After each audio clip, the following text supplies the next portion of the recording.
السلام علیکم۔ آج آپ کے لیے اسٹوری لے کر آئی ہوں، پتھر کی گائے دودھ دینے لگی، خواجہ غریب النواز کی دلچسپ کہانی۔ ایک دفعہ کا ذکر ہے، کسی گاؤں میں خواجہ غریب النواز اور بہت ہی نیک ہستیاں رہتی تھیں۔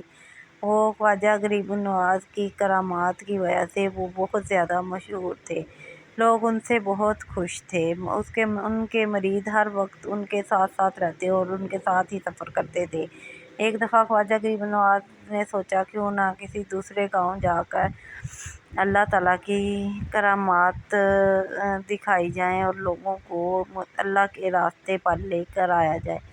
وہ اپنے مریدوں کے ساتھ کسی دوسرے گاؤں کی طرف جا رہے تھے کہ راستے میں انہوں نے دیکھا ایک بہت ہی پیاری خوبصورت گائے ہے، لوگ اس کی پوجا کر رہے ہیں۔ مریدوں نے کہا کیا ہی اچھا ہوتا اگر اس میں سے دودھ نکلنا شروع ہو جاتا۔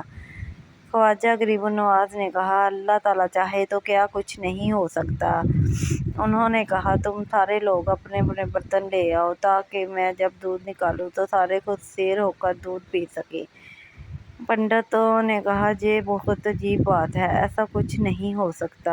خواجہ غریب النواز کی بات سنتے ہی لوگوں اپنے برتن لے آئے۔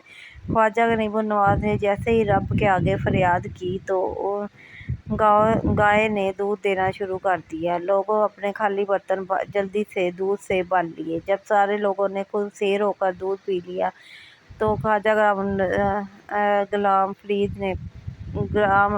غریب نواز نے اپنے مریدوں سے کہا اب تم لوگ بھی دودھ پی لو۔ ان کی یہ کرامات دیکھ کر سارے مسلمان ہو گئے اور رب کے فرمانبردار بن گئے۔